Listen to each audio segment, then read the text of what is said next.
programado para el doctor Calvin Montes y nadie más puede que él. O sea que mañana voy a trabajar con los de la UTI para que lo que queda de la semana y mañana tengo que dar clases y la próxima semana pueda hacerlo en la plataforma de la facultad.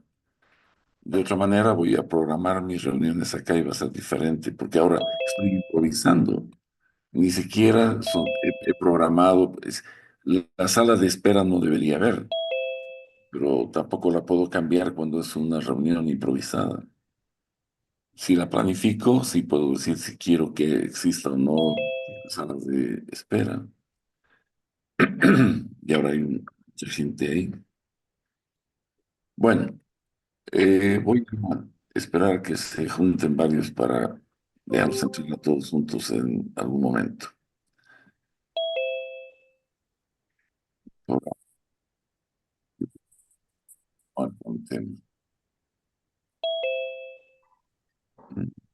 van a seguir.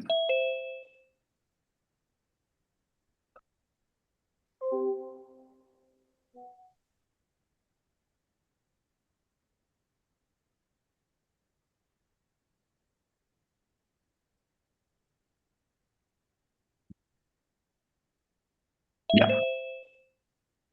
A ver. Eh, vamos a cerrar.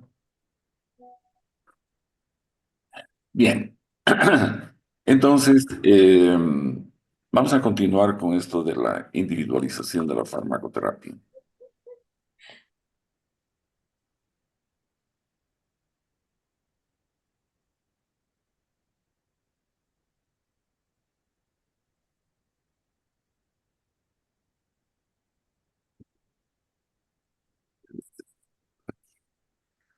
A ver, dejar entrar a esta gente.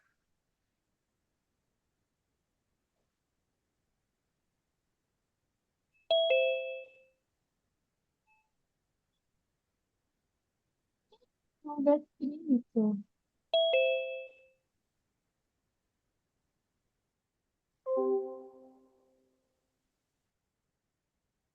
Bien. El día de ayer hemos visto las alteraciones funcionales que pueden existir en los ancianos, en la gente vieja. Hemos llegado hasta eh, hemos visto ojo y oído y sus implicaciones terapéuticas en términos de prescripción, etcétera, de gente anciana, ¿no? Ahora vamos a ver las alteraciones que tienen esta gente en su sistema respiratorio y los demás sistemas que hemos mencionado que hay problemas. En el sistema respiratorio, eh, vamos a tener la gente anciana ya no respira igual que una persona joven. Hay una pérdida de elasticidad, una disminución de la capacidad vital. El tórax, la pared torácica se vuelve más rígida. Generalmente hay una pérdida de la masa muscular y obviamente hay una disminución de salida nerviosa desde los músculos respiratorios. Y esto va a ocasionar una disminución en la respuesta ventilatoria a la hipoxia y a la hipercapnia. Y además pueden haber condiciones médicas, patologías que afectan al tórax, a la estructura ósea e incluso a los pulmones.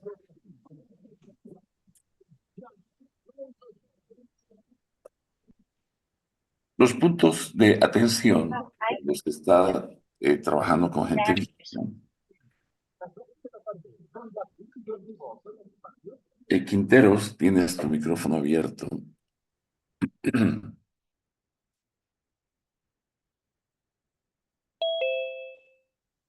Voy a tener que dejar que entren hasta llegar a los 200, no queda otra. A ver.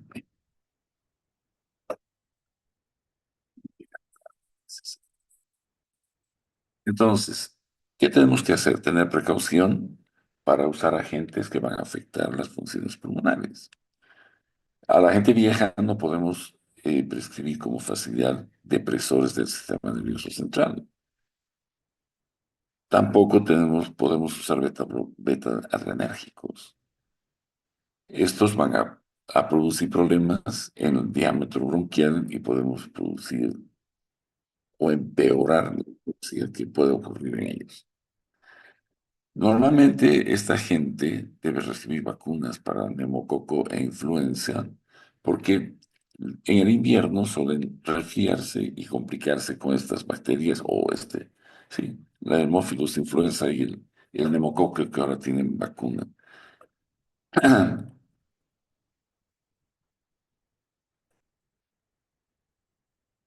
En el aparato gastrointestinal, lo que vamos a ver normalmente en los pacientes es una disfunción en la motilidad esofágica. El vaciamiento no es bueno, puede haber reflujo, puede haber esofagitis, muy comúnmente en la gente vieja.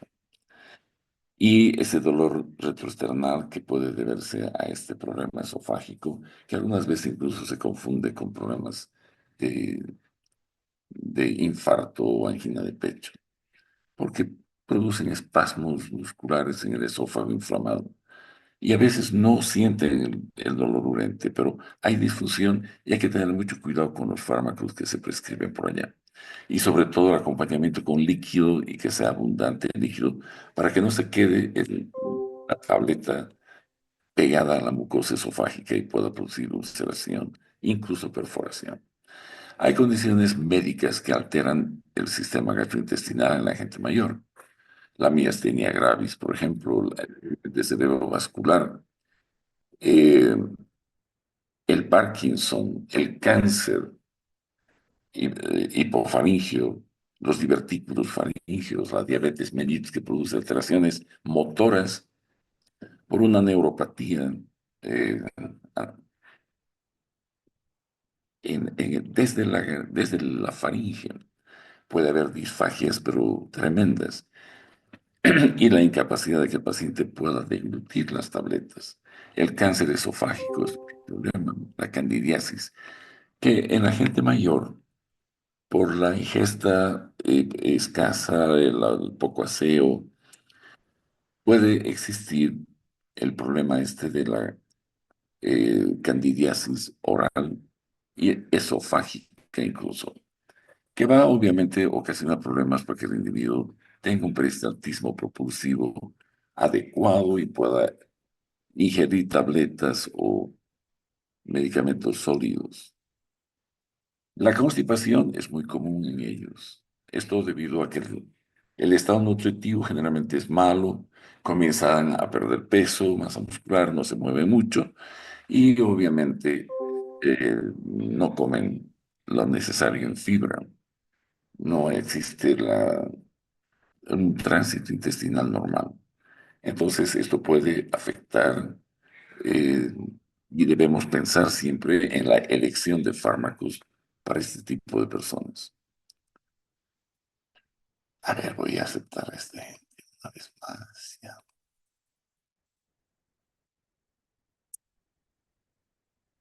¿Cuáles son los puntos de atención ante estos problemas del tubo digestivo? Que algunos fármacos podrían empeorar las condiciones que existen, obviamente, como agentes que ocasionan constipación. Esto hay que tener mucho cuidado. Normalmente, eh, en los pacientes mayores, el tratamiento del dolor es muy común y lo hacen con antiespasmódicos. Y estos antiespasmódicos disminuyen el peristaltismo gastrointestinal y obviamente van a producir mayor constipación, que puede acabar con la obstrucción por fecaloma hasta torsiones intestinales. Hay que tener precaución con agentes que se asocian con lesiones esofágicas, como fármacos como los AINES, el alendronato, el cloruro de potasio, ¿no? Que ellos deberían siempre consumirse con abundante líquido y antes de acostarse no hay que tomar abundante líquido con los medicamentos. El sistema urinario también presenta sus problemas. Eh,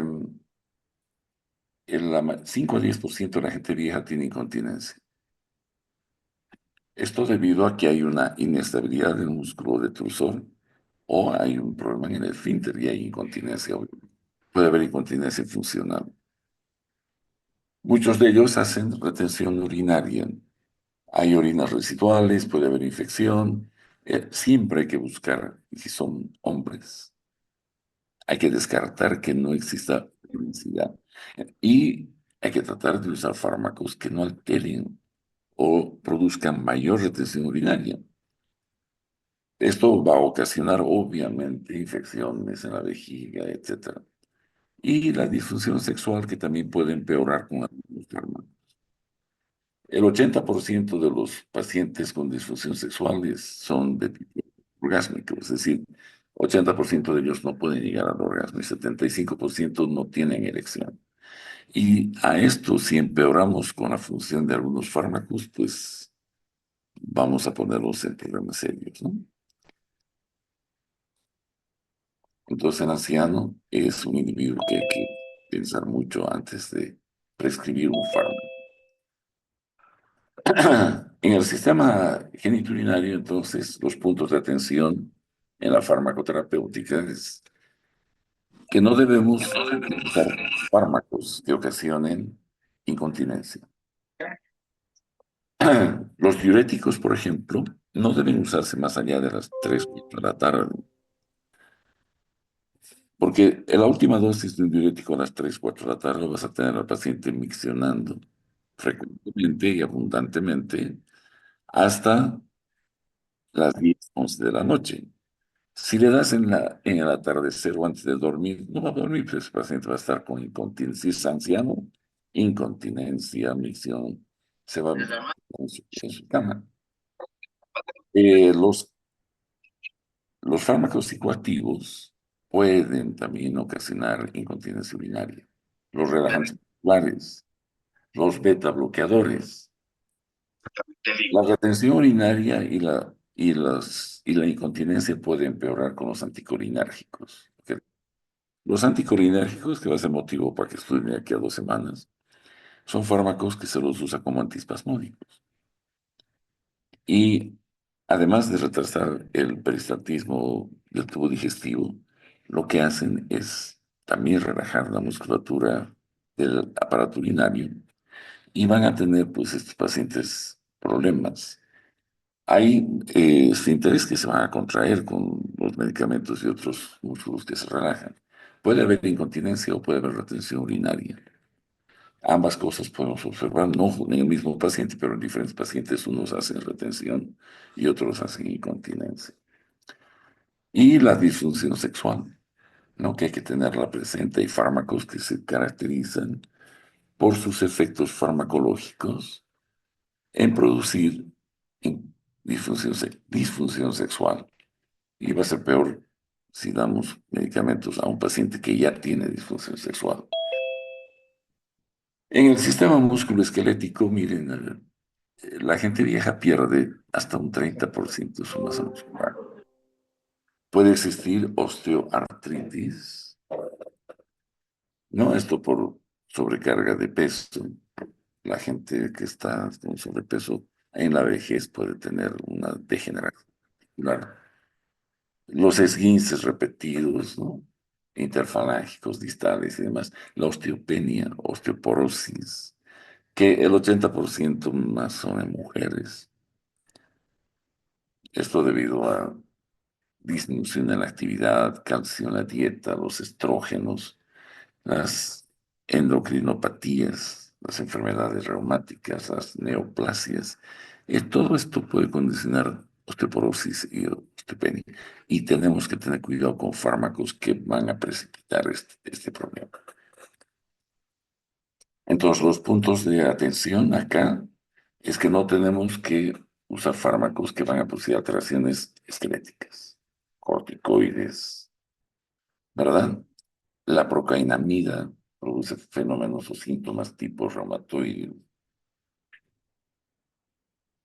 De un tercio a mitad de los pacientes ancianos son susceptibles de caídas. ¿Cuánta gente vieja?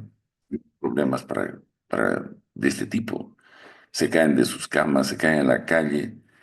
Y hay que tener mucha precaución con esto, pues si tú das depresores del sistema nervioso central a un individuo que ya por sí, por la vejez y la atrofia muscular y todos los problemas osteoarticulares, un depresor del sistema nervioso va a precipitar caídas.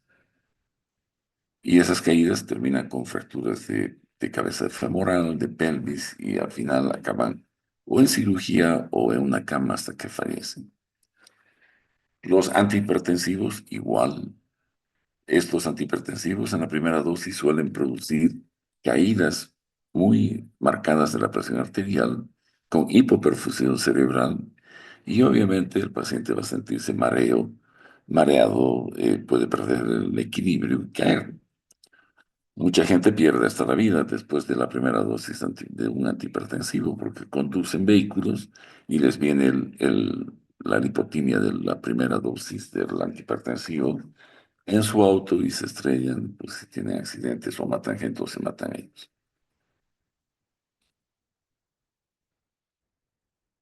Las condiciones psiquiátricas que ahora acompañan a los pacientes también son de preocupación, ¿no? Eh,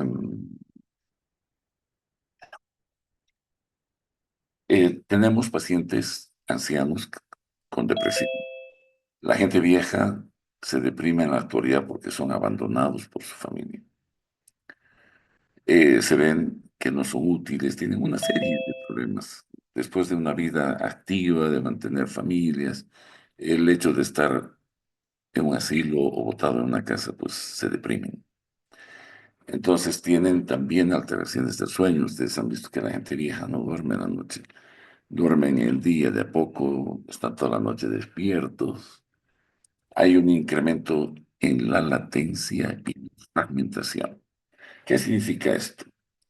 La latencia es el periodo de tiempo que desde que uno se pone en la cama hasta que se duerma.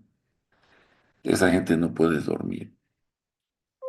Hay un periodo de latencia demasiado prolongado que los inquieta. Y la fragmentación es que duermen y despiertan varias veces en la noche. Entonces esto pues va a llevar a una alteración en en el descanso.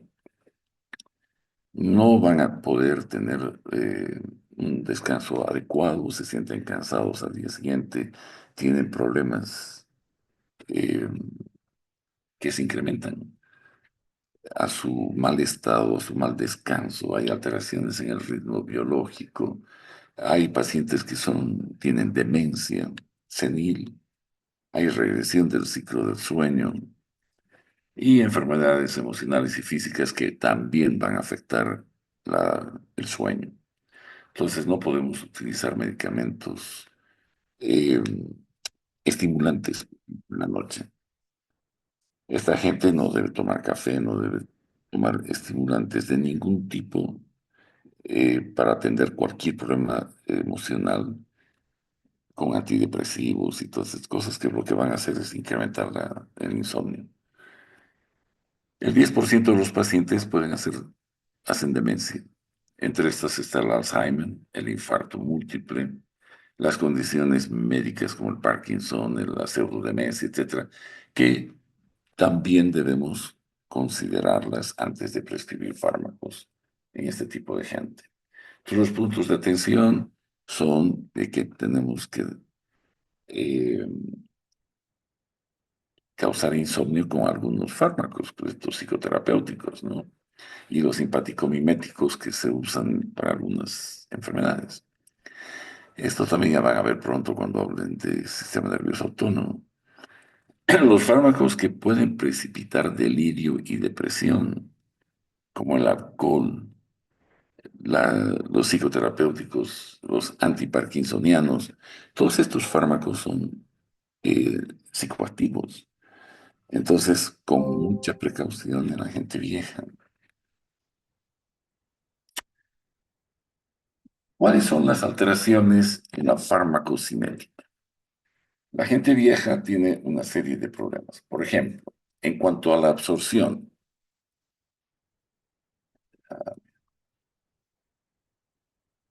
todo disminuye. Vean, las células en el tubo intestinal, la motilidad, la actividad esfinteriana, el flujo sanguíneo, la secreción de ácido gástrico, el transporte activo, todo disminuye. Lo único que algunas veces puedes encontrar normal es la motilidad, pero después todo disminuye para la absorción. Entonces es muy probable que tengas que ver si estás logrando el efecto esperado o no. Eh, ¿Cuánta gente hay? Para saber si sigo admitiendo, ¿no? Puede, si puede entrar todavía.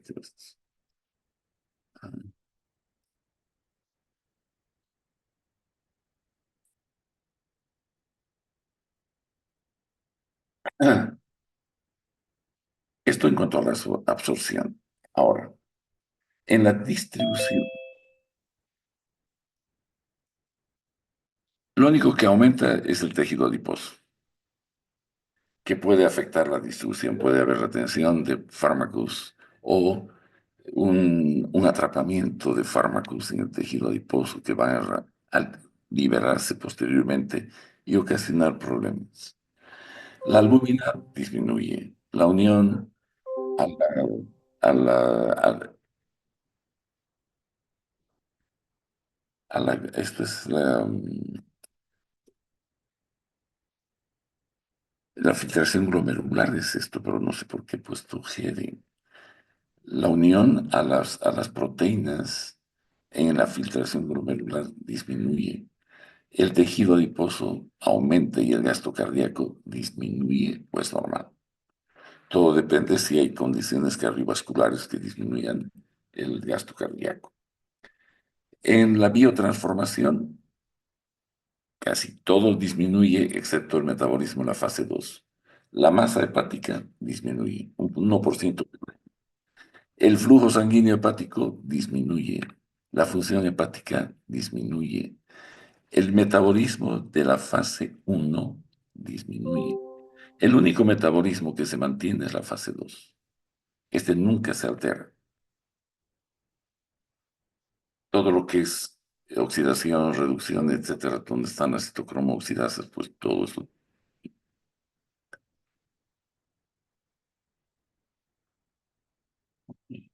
Después de más de media hora sigue la gente entrando, no entiendo por qué y para qué.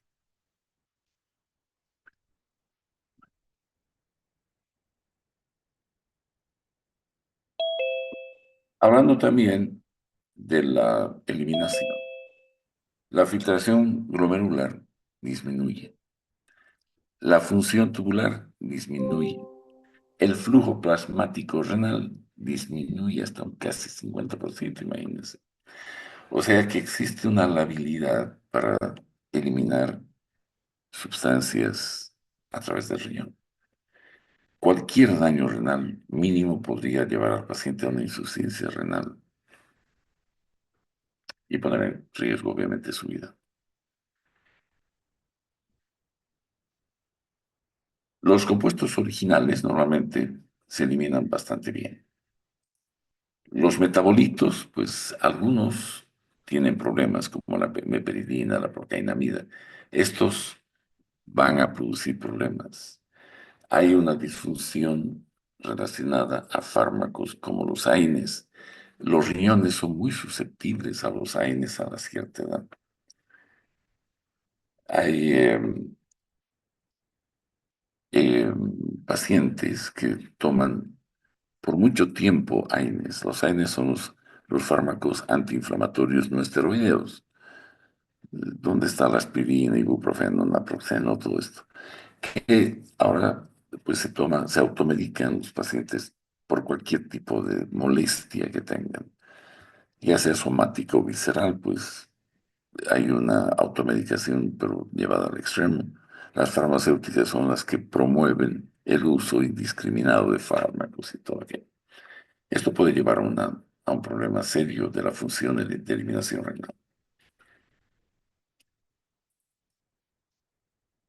Las enfermedades que afectan la absorción, la distribución, metabolismo y excreción en la gente vieja, pues están aquí mencionados. Son muchos los problemas que vamos a encontrar. La gente vieja muy probablemente tenga muchas de estas cosas. No se las voy a leer, las van a leer ustedes, se las he puesto yo para que sepan que todos estos problemas pueden llevarnos a problemas de absorción. Son problemas en el tubo digestivo. La distribución tiene que ver con la circulación plasmática, la composición, ¿no es cierto? Las amputaciones o disminución de la masa muscular, etcétera. Hay varios problemas que se pueden dar para que la distribución sea normal. Que el metabolismo se altere, pues insuficiencia cardíaca, hepática, la circulación a través del hígado, los riñones no funcionan, ¿no? La insuficiencia cardíaca, las neuropatías. En la neuropatía puede haber insuficiencia renal y bueno, obviamente no va a haber excreción. Y en cuanto a la farmacodinamia, hay problemas de sensibilidad alterada en los órganos, en los viejos. Puede haber depresión de neurotransmisores. Los neurotransmisores son fundamentales para la transmisión nerviosa. Y cuando hay depresión, existen neurotransmisores. Entonces no va a haber un funcionamiento adecuado o respuesta adecuada de fármacos que trabajan a través de los neurotransmisores. Hay patologías que van a afectar las células donde los blancos biológicos son disminuidos o alterados y la respuesta no va a existir.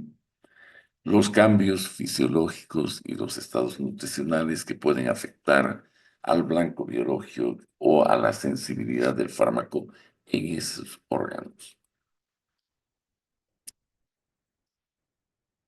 Luego tenemos las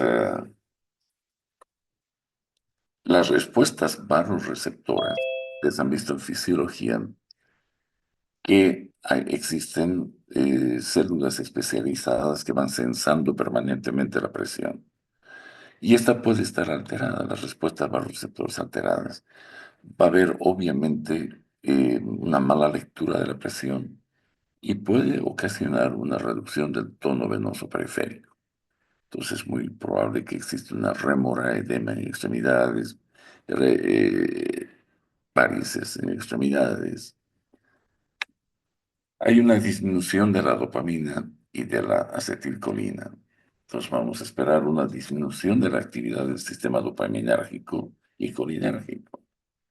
Los receptores beta-adrenérgicos son menos reactivos. Aquí parece ser que es un problema de segundos mensajeros, ¿no? Hay ver la respuesta celular y versus el número de receptores que pueden trabajar con esos grupos celulares.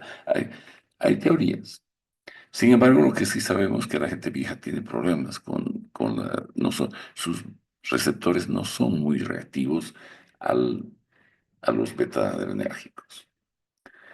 La disminución de la densidad de receptores para opioides y hormona paratiroidea. Esto también es un problema.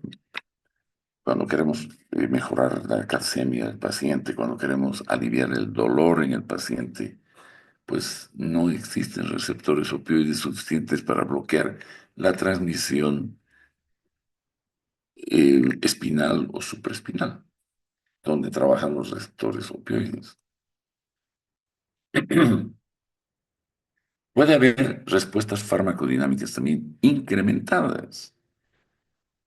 Hay estas que ya hemos visto que puede estar disminuida la sensibilidad, pero la gente vieja puede responder de manera incrementada a ciertos fármacos, como por ejemplo estos, los anticolinérgicos, antihipertensivos. La gente vieja nos hace con más frecuencia el síncope de la primera dosis, los barbitúricos, las benzodiazepinas. No necesitamos dar grandes dosis de una benzodiazepina para ponerlo al paciente a dormir. A un joven es más difícil, hay que dar dosis más altas.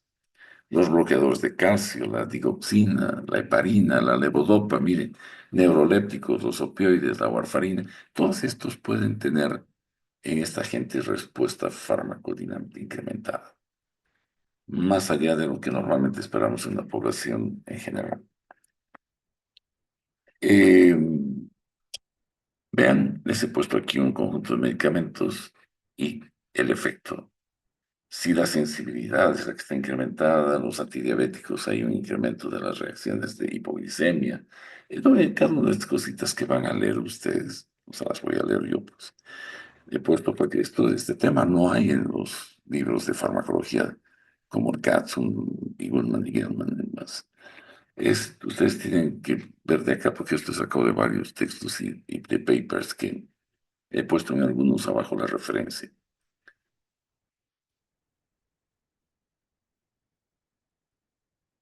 Entonces, las consideraciones farmacoterapéuticas que hay que tener además en la gente vieja al iniciar una farmacoterapia es, sobre todo, hacer un control de los eventos adversos, las interacciones farmacológicas y que el paciente se adhiera a la terapia. Una gran parte de los pacientes no se adhiere a la terapia de la gente vieja. Un evento adverso, seguramente ya les han hablado de esto cuando han hablado de farmacodinamia. Les han dicho que es cualquier respuesta a un fármaco que sea, es decir, que sea desfavorable. Es decir, que no sea lo que tú esperabas. Esto no es intencionado porque estamos usando la dosis adecuada, recomendada, etcétera. Ya sea para cualquiera de las funciones de profilaxis, diagnóstico, terapia, estamos usando la dosis recomendada y resulta que el paciente nos hace una respuesta anómala o exagerada o peligrosa, etcétera, pero eso es un efecto, es un evento adverso.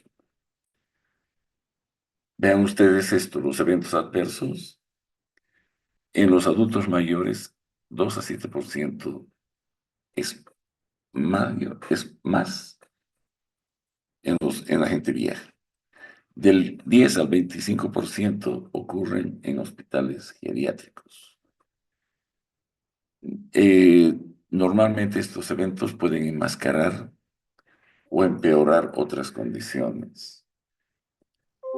Mucha gente, cuando ve efectos adversos, cree que están frente a otra patología y comienzan a rebuscar cosas. Y lo que tenemos es simplemente efectos adversos. Y estos hay que reportarlos al centro de salud, pero lamentablemente en cuanto a farmacovigilancia, en nuestro país nos aplazamos con muchas cosas. No hay un espacio ni virtual ni físico donde ustedes puedan ir a llenar un formulario informando los eventos adversos que han observado. Ellos usan de manera inapropiada muchos fármacos. Entonces, esto puede ocasionar también problemas, pues, la automedicación. En la casa a la gente vieja le dan todo para que dejen de molestar. Y a veces son simplemente iniciativas familiares, algún pariente que dice, denle esto, denle aquello. Y lo que nosotros hemos hecho es dar un medicamento, pero resulta que por debajo toma otros tres o cuatro y esto nos desorienta totalmente en cuanto a la sintomatología. Ahí puede haber polifarmacia, toman muchos medicamentos, o puede estar el paciente con insuficiencia hepática y renal, y los eventos adversos simplemente están reflejando concentraciones plasmáticas en nivel de toxicidad.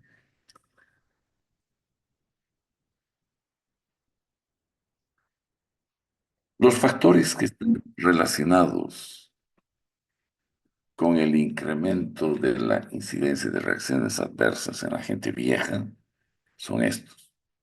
Alteraciones en la farmacocinética y farmacodinámica que las hemos visto.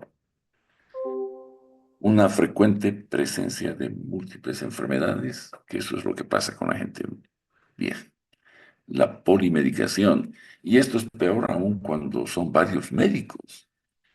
El problema es que el paciente anciano busca especialistas, va donde uno le da un medicamento, va donde el otro le da otro, el otro, y al final no hay uno que diga, bueno, a ver qué está tomando en general usted y qué le hace bien y qué no, y qué puede haber interacciones con qué puede haber efectos adversos. Entonces, el consultar con muchos médicos y recibir muchos medicamentos, generalmente vamos a tener un incremento de las reacciones adversas. Presentaciones atípicas de las enfermedades. La gente vieja es anárgica, es decir, no reaccionan ante las enfermedades como lo hace la gente joven. Nosotros podemos ver pacientes, van a ver en hospitales, gente vieja que llega con peritonitis y no tienen ni dolor. Y te das cuenta cuando está entrando en un shock séptico, comienzan a hacer hipotensión arterial, taquicardia y a veces ni siquiera leucocitosis. Una punción abdominal y sacas pus del abdomen y sabes que estás frente a una peritonitis y el paciente se está yendo en un shock séptico. O sea, ellos no tienen una presentación típica. Y esto es otro factor, pues, que nos va a complicar con las reacciones adversas. Eh, los errores en el diagnóstico y la prescripción inadecuada.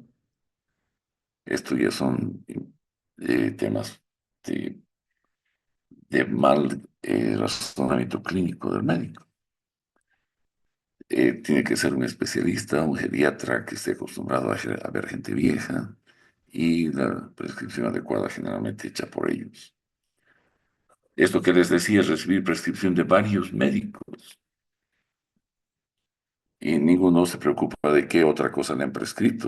El cardiólogo sus medicamentos, el reumatólogo sus medicamentos, el psiquiatra sus medicamentos. O sea, y al final acaba pues, el paciente en un solo problema de reacciones adversas. Y además viene la automedicación más, ¿no? El acumular medicamentos es otro problema de la gente vieja. Les prescriben, les sobra medicamento y guardan en su velador, en su boquita, todos los medicamentos.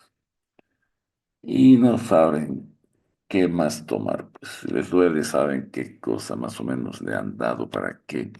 Y eso, además, distribuyen en toda la familia, a la nieta, al nieto, además. Ellos son los que también es decir, medican de manera irracional a la gente de su familia.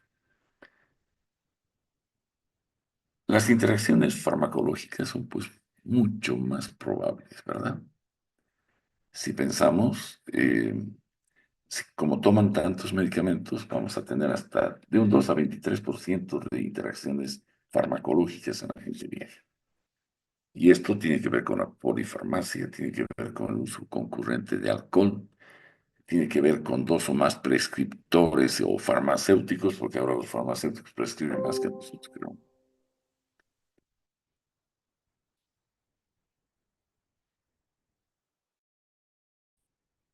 Estos son los medicamentos que más asociados están a interacciones. Los analgésicos, los antiinflamatorios, los AINES, los antiepilépticos, los antidepresivos, los antihistamínicos, los agentes cardiovasculares como antiarrítmicos, antianginosos, los ansiolíticos, hipnóticos, los diuréticos, los antagonistas del calcio, los inhibidores de la angiotensina 2, perdón, de la ECA, que convierte en angiotensina, ¿verdad? Los antidiabéticos orales. Todos estos fármacos están asociados a reacciones adversas, a interacciones y producir problemas, ¿no? Ya sea la interacción farmacológica, como les han dicho en farmacodinamia seguramente, puede ocasionar problemas de sumatorios, inhibitorios o ser neutros.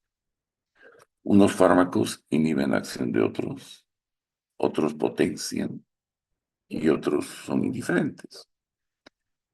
Estos tienden a producir problemas, ya sea suprimiendo la acción de otros o incrementando la acción de otros de manera sumatoria. La adhesión del paciente es otro problema, como les dije hace un momento. El paciente anciano, pues, tiene, miren, 43% de los ancianos se adhieren al tratamiento. El resto no. Hay un 90% de los pacientes que se adhieren a la terapia lo hacen con subutilización del fármaco. Ay, el doctor me ha dado 3 veces al día, voy a tomar una nomás. Con uno voy a estar bien. Entonces ahí tenemos un problema de falta de adhesión. La dosis recomendada era cada 8 horas y él toma una cada 24, entonces no vamos a tener la respuesta. Esta es una de las cosas que hay que preguntar. Lo primero que hay que preguntar cuando es una persona mayor que no ha respondido a un tratamiento es preguntar a él y a la familia si es que ha tomado como se le ha indicado. Entonces ahí la familia va a decir, no, oculta sus pastillas, no quiere tomar. Esa es la primera causa de fracaso terapéutico. Ahí la falta de adhesión puede ser porque el medicamento no impacta sus funciones fisiológicas, ¿no?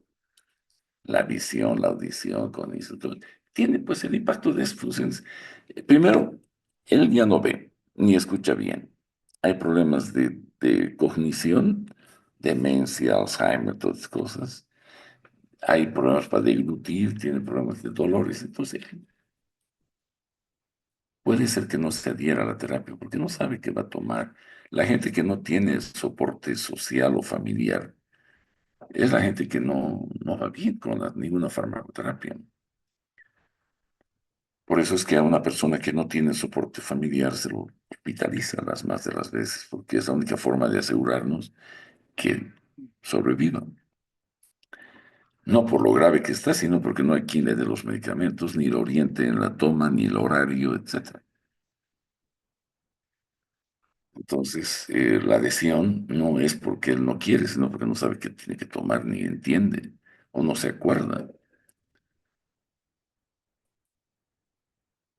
Entonces, los factores que predisponen a la falta de adhesión, pues es la polifarmacia, esquemas complicados, que tienes que tomar esto y junto a esto aquello, y después de 3 horas, 1 hora aquello, ese tipo de cosas que él se va a olvidar, no va a entender.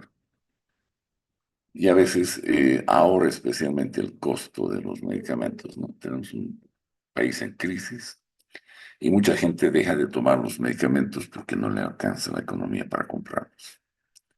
Y el apoyo social es muy bajo para ellos. El SUS cubre la atención médica, pero no muy pocas cosas de medicamentos, en realidad. Los envases difíciles de abrir, por ejemplo. Ahora viene con una rosca especial que hay que girar apretando hacia adentro. Ellos son antiguos, no conocen esto.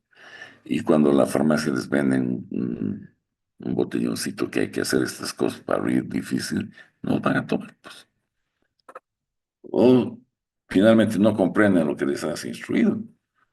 O te escuchan y no entienden ni qué estás hablando. Porque solemos usar, la mayor parte de la gente se da unas ínfulas con el lenguaje críptico. Lo que usted tiene es una hemeralopía con distrofia retiniana sin pigmento y usted va a tomar este medicamento, pero que ni sabe repetir lo que tiene, ni entiende el medicamento que se le está dando y cómo queremos que se adhiera a la terapia, pues no lo va a hacer. Tenemos que dar instrucciones verbales y escritas, identificando bien el medicamento, el horario en que tiene que tomar y a la familia explicarles también. Y si no hay familia, pues a alguna persona que se haga cargo de él, o si no, ponerlo tendrá que estar en un asilo, alguien que en el asilo pueda apoyarlo y darle estas cosas. Hay, creo, asilos para personas no, para personas indigentes, ¿no? Ancianos.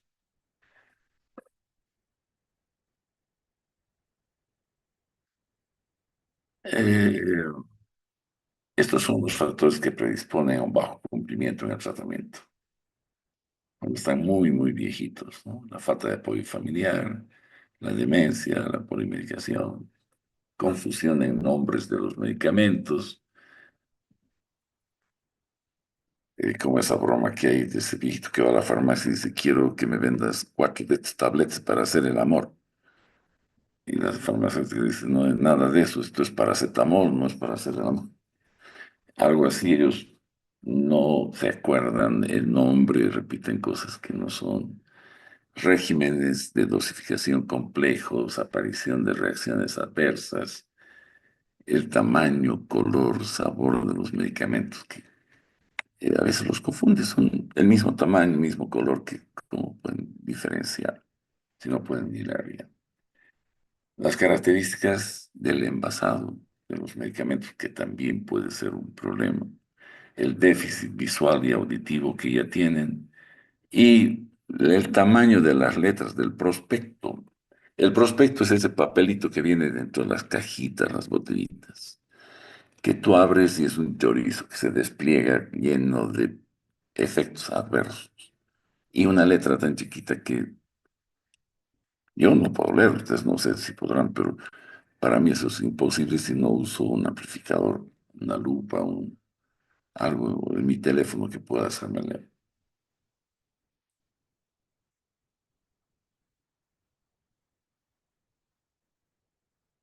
Hay que intentar siempre usar la cantidad mínima de medicamentos.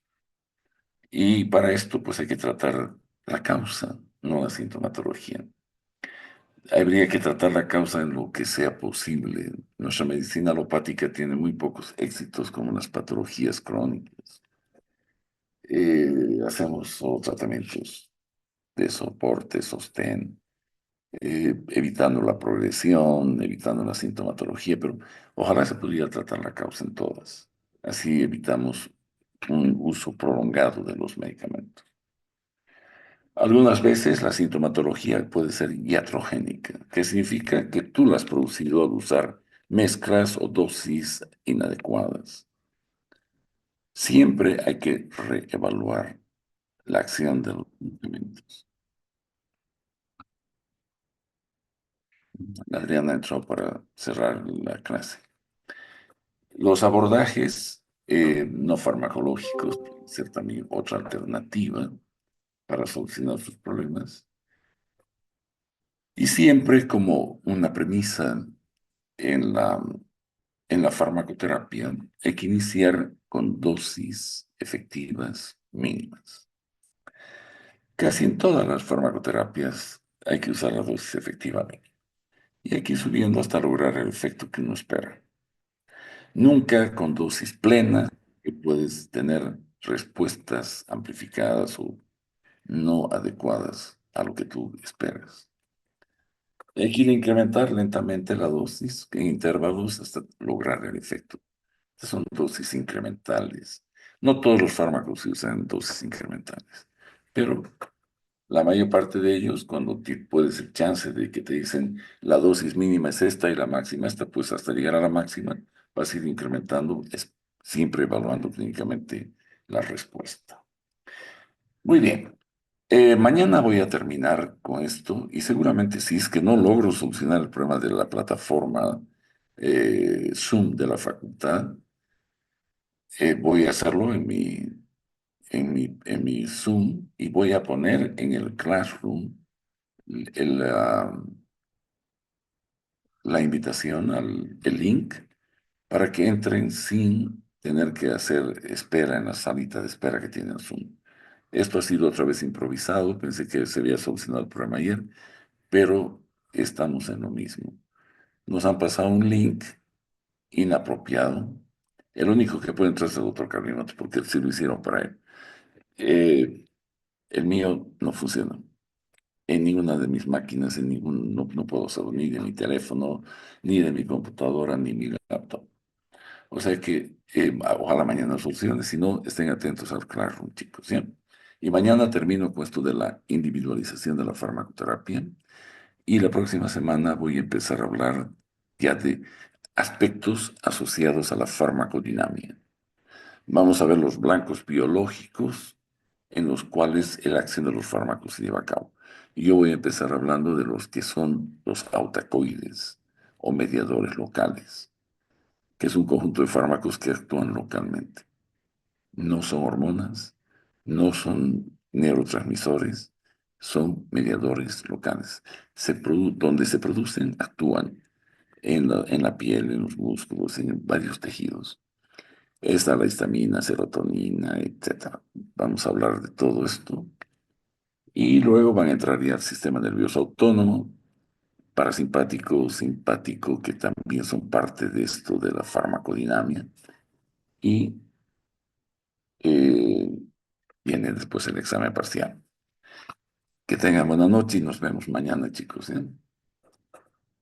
Hasta luego, doctor. Chao, chao, Hasta chicos.